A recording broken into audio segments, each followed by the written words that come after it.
So I have a presentation which I'm going to share with you, and essentially I'm going to talk you through community wealth building in the way that CLES has approached this over the last 12 to 14 years.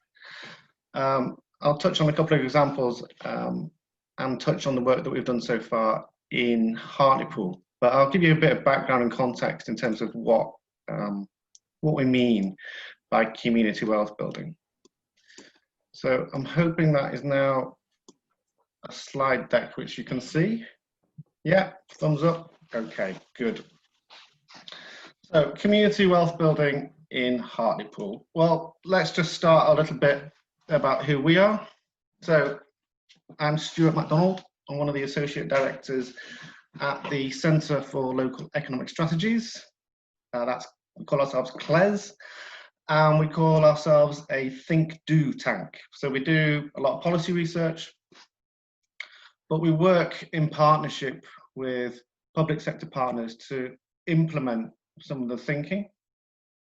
And through that kind of joint process of implementation, we learn more about what's feasible, what's possible, and that informs our thinking. So that's where we come up with this think-do tank. We call ourselves the National Organisation for Local Economies, and our tagline really is thinking and doing to achieve social justice, effective public services, progressive economics for people, place and planet.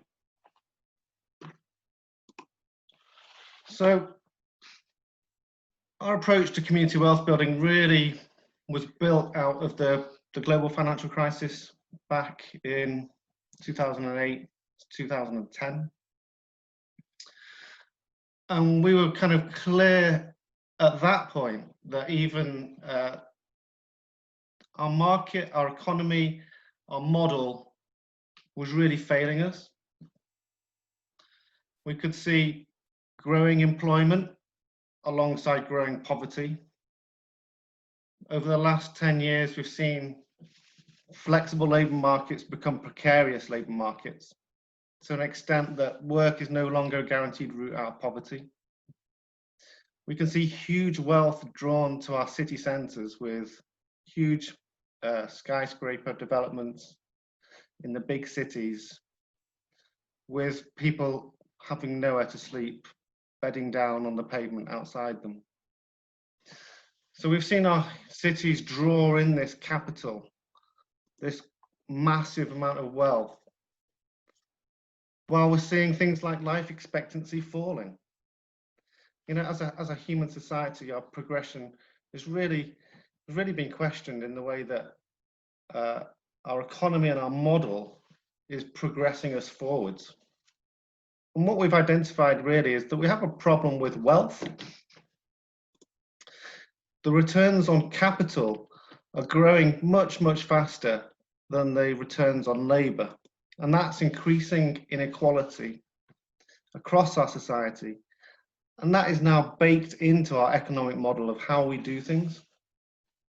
So we need to do something different. And a new economic model is emerging. And community wealth building is one of many progressive attempts to reorganize how we control our local economy so that wealth is not automatically extracted to shareholders, but that wealth is circulated locally and produces social, economic and environmental outcomes that we all seek. So community wealth building has a kind of explicit intention to ensure that wealth that is generated locally, is held broadly, but is also generative, so that that income is recirculated in a place as much as possible. Now, urban and regional policy since the 1960s, 1970s, has not significantly changed the fortunes of many places. We've had successive crises from deindustrialization onwards. The economic model has shifted numerous times, but many places have not recovered from that kind of original shift in the late 60s and 70s. Now, I've put 3 maps on here. Can anybody tell me what these 3 maps are? Anyone want to guess what they are? Now, these are 3 maps of Hartlepool over the last 20 years, and they are the index of multiple deprivation. So from 2010, 2015, 2019. So nobody would suggest over the last 20 years that we haven't been trying to improve the fortunes of people and places. But whatever it is that we've been doing has really not even scratched the surface, has it? So look at that, that's the index of multiple deprivation. And obviously the deeper red are the more deprived. There's a little table in the top right which shows the number of LSOAs, so that's the lower super output areas, that's the smallest geographical building block that we use in this country. And those represent those little shapes, those shape files. But you can see in 2010, Hartlepool had 4 LSOAs in the top 1%, it now has 5. It had 10 in the top 5%, it now has 14. And it had 19 in the top 10%, it now has 21. So broadly, it's not changed. If anything, slightly worse. And that's despite 20 years of public sector attempts to regenerate, to revitalize, and rebuild economies. So whatever we're doing, it's not working. Our argument is that to build a more inclusive economy, and an inclusive economy, not necessarily an economy that's growing. So in the last 5 years, we've been talking a lot about inclusive growth, but it fails to acknowledge that many places have not seen growth for quite some time. So the challenges that we're facing, poverty, low wages, inequality, underemployment, what we see is to shift those, you need to engage all of your change agents in place. So everybody needs to be working together on the same page to create a more inclusive local economy. So community wealth building attempts to do this through the power of anchor institutions. Now we call them anchor institutions because they're rooted and they're connected to a place, like an anchor is rooted to the seabed. So an anchor institution is a large institution that is tied to place. It's not likely to move. So for things like hospitals, the police, colleges, universities, and even private sector institutions, large firms that have been embedded in a place for 50 years, sports teams, these large institutions are not really going to go anywhere.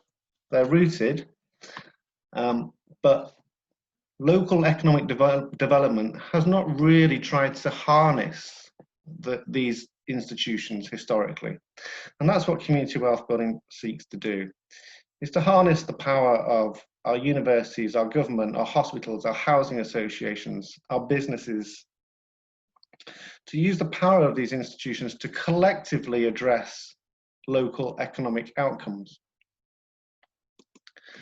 So community wealth building, the model that we've been pursuing for the last 10, 12 years, is built on 5 different pillars of activity.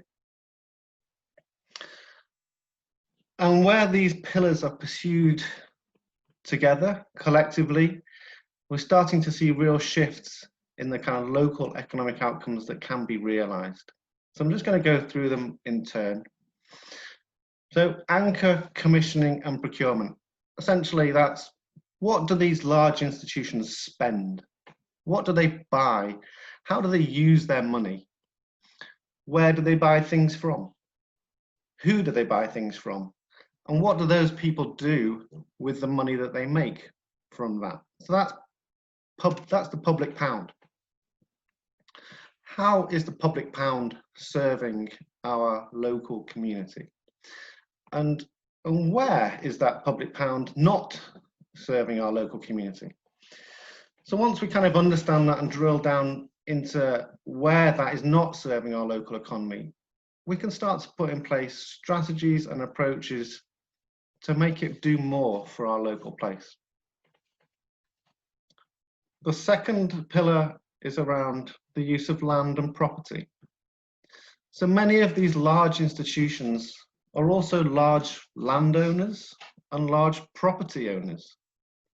And through kind of successive crises, we see the use of this land and property is changing. So we see things like the police, less likely to be using police stations. Many of them have been sold or disposed of. Lots of public sector anchor institutions holding large bits of land, which maybe is underutilized and increasingly might be so, because as we've seen over the last 6 months, the use of office space has changed as we all work from home. But these are publicly owned assets, publicly owned land and property. How do they serve the local community? And how are they part of building an ecosystem to generate local opportunities to create wealth in a place? The third pillar is employment and labour markets.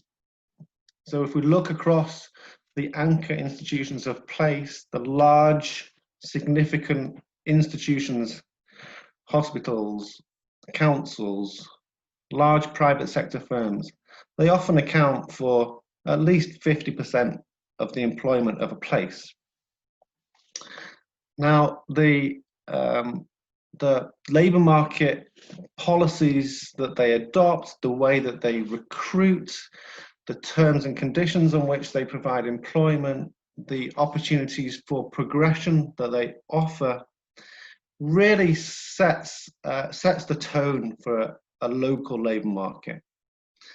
And what we seek to do through community wealth building is to harmonise and to collectively approach employment and labour in a way that is more progressive, supports those furthest from the labour market, and allows people to progress within a career.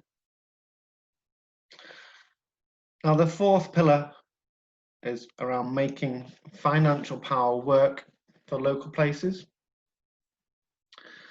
So if we're going to build new opportunity in a place, maybe opportunity to supply the public sector, maybe opportunity to use land or property owned by the public sector to build a business which can then supply anchors across a place and can employ people from that place, then it's going to need capital. It's going to need money investing in it to build it and to get it to a position where it can sustain itself. So we look at the way that the financial market operates. We look at alternative finance. We look at ways of developing capital through share issues, through bonds, so that we might be able to produce enough capital to get initiatives working in place. And the final pillar, which really is more of a desired outcome, is to diversify the ownership of the economy. What we see is an increasing extractive nature of the economy. So what we want to do through community wealth building is to rebalance this and to create business forms which put more into a local economy. So at the extreme end of this, you've got the extractive business which generates its profit in a place but takes it all away to somewhere else. So at the extreme end, we're looking at things like Amazon. They are listed in Luxembourg, but they're delivering their products in Hartlepool. All those profits are siphoned out to a low tax jurisdiction. At the other extreme, you've got the locally based, non-profit, charitable organisation that any money that it generates is recirculated locally. The social value that is produced by their activities benefit local people. Now, we're not saying that the economy should be all at one end of that scale or that spectrum, but we definitely need to rebalance. And there's opportunity to do that through community wealth building, and that is to build more small, medium-sized enterprises, local businesses, social enterprises, cooperatives, and the non-for-profit sector. So community wealth building is a model that we've been delivering since the global financial crisis, and we started with places like Manchester and Preston, but you can see we've spread across the country, quite a few places now, probably 30 odd places, who are in some form or another looking at the practice of community wealth building. In Preston, where we've been working for the past 7 or 8 years, they've significantly shifted their approach to local economic development. They've embedded community wealth building principles. And what we're seeing is that there's £200 million more circulating within the regional economy than there was before they adopted these principles. We've seen new businesses and new co-ops start to build and develop in the area. They're looking at municipal energy companies. We've got food co-ops. And in a recent study by Demos, Preston was labelled the most improved place to live in the UK. And Preston during this time has moved out of the bottom 20% on the index of multiple deprivation. So that's a significant marker of a place that has shifted its fortunes and has started to change its economic future. We're also working at national level in Wales. So they're very interested in progressive procurement. So across Wales, they have public service boards for every locality, and they have been charged with ensuring that all of their procurement spending supports the local economy. So we've been working with them, and we've been exploring things like the food industry, looking to shorten supply chains, which clearly reduces food miles, so it has an environmental benefit, but also the health benefits of eating more nutritious food. Across the northeast of England, we've been working in places like Gateshead, Sunderland, Darlington, and Hartlepool. And we've been working to build those anchor institution networks. We've been analysing spend, and we've been helping to build social value frameworks so that we capture more value from what we spend. And we're also working alongside Northrop Combined Authority. A couple of years ago, Sasha, using some of his Empowering Places fund, supported us to do an initial exploration with these institutions. So we started speaking to these institutions across those 5 pillars, talking to their heads of procurement, talking to the heads of HR, talking to their land and asset managers. And collectively, these 5, 5, because there's the Crime and Police and Crime Commissioner and Cleveland Police. So we spoke to these 5 institutions. Collectively, they employ around 10,000 people, which is about 25% of the economically active in Hartlepool. Collectively, they were spending £450 million a year, and collectively, they owned thousands of acres of land and assets. Now, following on from that work, we were able to bring together a wider range of institutions. So we brought people like the college into the conversation, and we were able to bring together institutions that collectively employed over 12,000 and collectively had a budget of over 1 billion. So in adopting a community wealth building approach, we're seeking to look at where that £1 billion is spent each year. How much of it can we influence? How much of it can we redirect? And how much of it can be used to produce greater local, social, and environmental and economic outcomes. So we're, as Sasha said, Empowering Places, me and Sasha have been working together on this program for the last couple of years.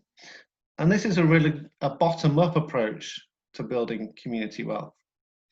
So we're looking to try and bridge that gap between a bottom-up and a top-down approach, bring the institutions to work collectively with the community and voluntary sector who are stimulating the growth of community businesses. So we've got Run Fit Hartlepool, a business that's been supported by Empowering Places. It's bringing people together. It's encouraging people to exercise. It's impacting on people's health. And that, of course, is creating a saving for the public health system. We've got a arts collective that are delivering arts training in communities, but delivering huge amounts of social value. People who are isolated being brought together, you know, reducing people's ill health and and improving people's mental well-being. All of these activities have value. So across the community and voluntary sector in Hartlepool, many positive activities will be delivering massive value for the public sector. But it's bringing those communities together with those institutions to value the activities that are being delivered. The Wharton Trust are increasingly focusing on community assets. So from housing to a community shop to recreation and sports facilities. How can the community take a role in building these assets, delivering services for the public purse? So that's me in summary. But the question is, what is it that we're going to do differently? What are we going to do to love Hartlepool, and how are we going to do it together? And that's me done. Thank you.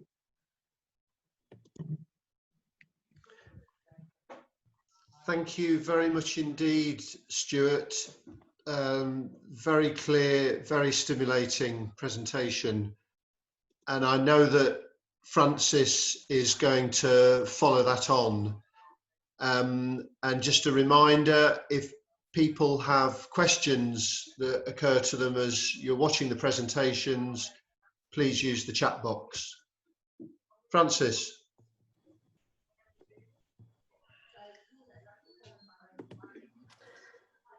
Thanks, Stuart. Hopefully this will give a bit of a guidance for how we might do it. I'm Francis Northrop. I work for the New Economics Foundation. I don't have a snazzy branded slide. I'm a bit disappointed in myself. Sorry, Stuart. I should have seen yours first. But it's not a competition. So the New Economics Foundation is a national organisation, and we also focus on exactly the same outcomes for people, planet, place as CLES. But our focus is predominantly sort of national policy, but we do have a team of people that I lead around local economies within that. And so my background is in community economic development. I used to do a job very similar to Sasha in Bradford, where I'm from, managing a development trust there. And then I moved down to Totnes in Devon, where I am now. And I did that there before moving on to NEF. And I'm still involved as a trustee of that. So it's something that is incredibly close to my heart, but also something that I've got quite a lot of experience of doing in different places. So effectively, community economic development is basically saying it's moving that idea of community development into very firmly showing that it is part of the economy. So I think often when policymakers talk about the economy, they think about big business, they think about inward investment, the stuff that Stuart was talking about, and they think about how public authorities can, you know, bring the wealth that's needed to a place by attracting those people in. But by attracting those people in, you are then sort of crushing the opportunities more and more for the people on the ground who are doing all the grassroots stuff, the stuff that obviously Sasha's involved in, many of you are involved in, and that Stuart talked about at the end of his presentation. And so community economic development is a different approach to being able to really kind of gather all that energy and momentum and expertise and practice and knowledge and use that to generate a different kind of economy. And I think the really powerful thing is when it's matched with anchor institutions that are thinking very differently about how they engage with their local communities, how they use their existing powers and financial power, then it can be something that's really, really quite significant. So effectively, community economic development, it's a kind of idea from the States, but it's something that we've only really kind of been able to articulate here in the last sort of, as a kind of process, in the last sort of 4 or 5 years, when DCLG funded a 2-year programme for communities to be supported across England. There were 70 places, and that was supported by CLES, by NEF, by locality, a lot of you will know, and by Co-ops UK. So effectively, the process is that people living in a place and working in the place and running the businesses in an area can come together to effect change. And they do that in a way that better supports shared aspirations in terms of opportunities for people who live there, for new livelihoods, for well-being and for the ecology, both the human ecology and the natural environment. And so the overall aim is to have this really strong vision and strategy for a local economy that's collectively generated from within the community. So it has buy-in from key stakeholders, and it's backed up by real practical projects of the kind of things that are already happening across Hartlepool, but often in a sort of a more fragmented way, where people are getting on with doing what they're doing because you know, of the need or because of their resources. Whereas if you bring it all together, it really can transform the local economy. So, like I said, the overall focus is the economy. It's about reshaping the underlying economic system. It's not about just, it's nice to have a project over there because it improves people's lives. Of course, that's incredibly important. We need to be much clearer about how this stuff cannot operate within the existing economic system that Stuart was talking about. We need to be fundamentally challenging it and saying this is actually how our economy works. These are the people who generate economic benefit and wealth in a place, and they are the people who need to be supported and recognised.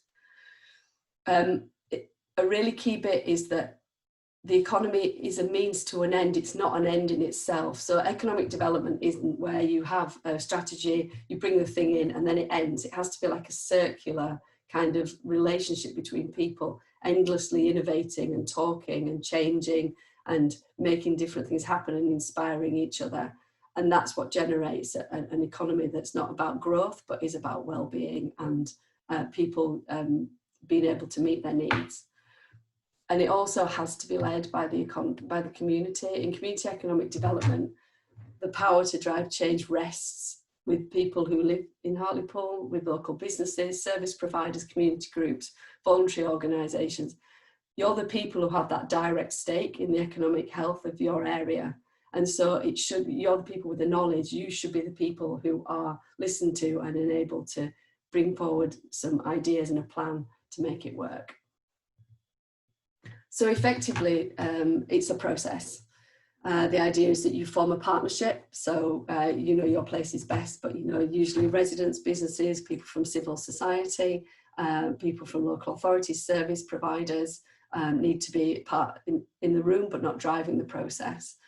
And it really has to be a grassroots community organising approach with an economic motive, which is effectively how Wharton Trust operate at the moment. The next stage is to be able to really profile the local economy, really understand it. So I think mainstream economic development tends to look at data, and it looks at, you know, sort of data sets, and those things are really important. But only the people who live in a place really know how it works.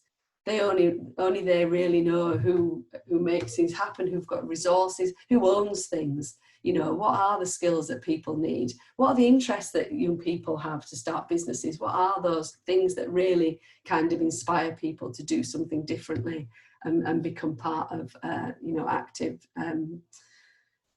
economies in a place?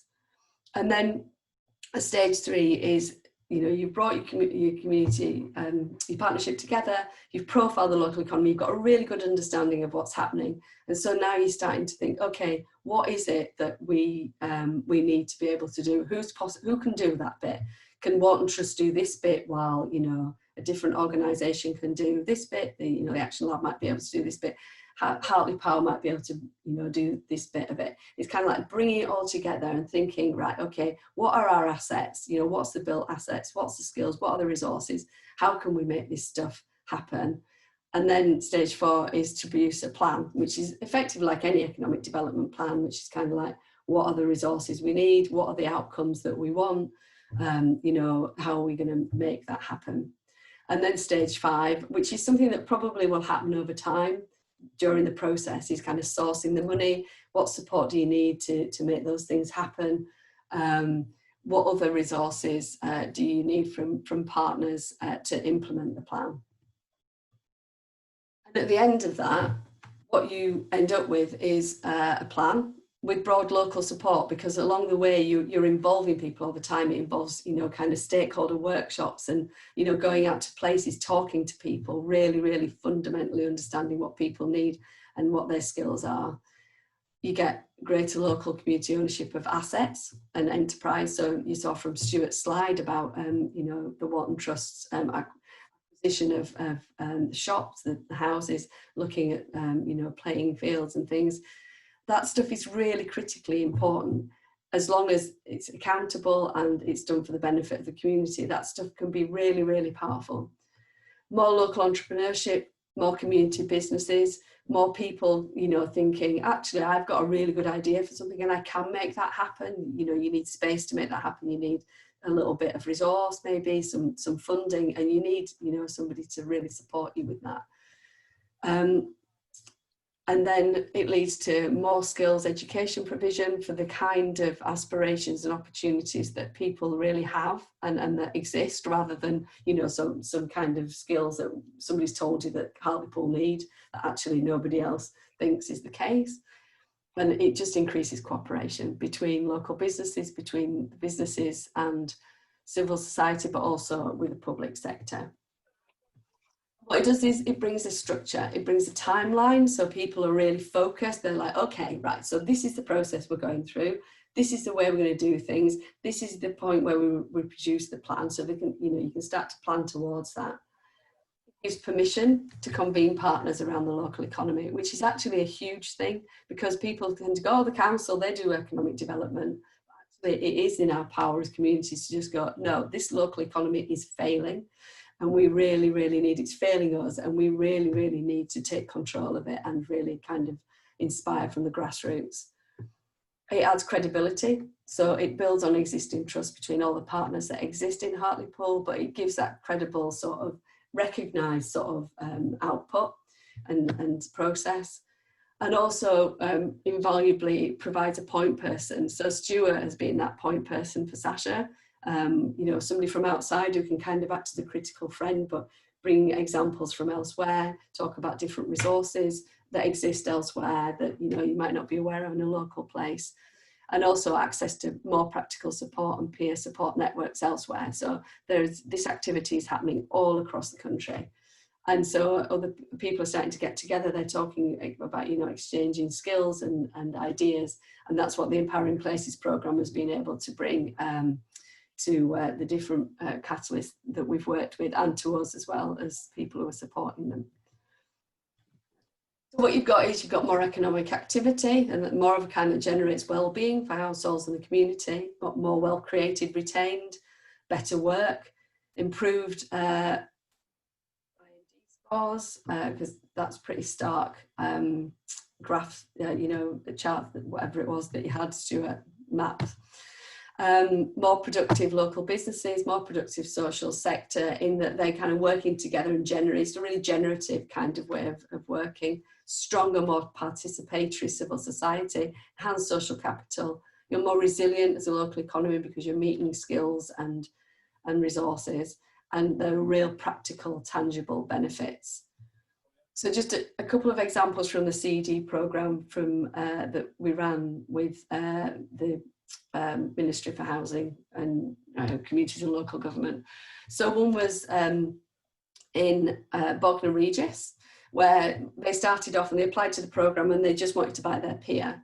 And that became, evident that they weren't going to be able to do that, but that by going through the CD process, they realised that it wasn't just about here, it was about the whole seafront, it was about the marine environment, it was about how that might provide more jobs locally, but also how it might provide more access to the seaside for people who lived in Bognor who didn't necessarily get there, and have more ownership over that.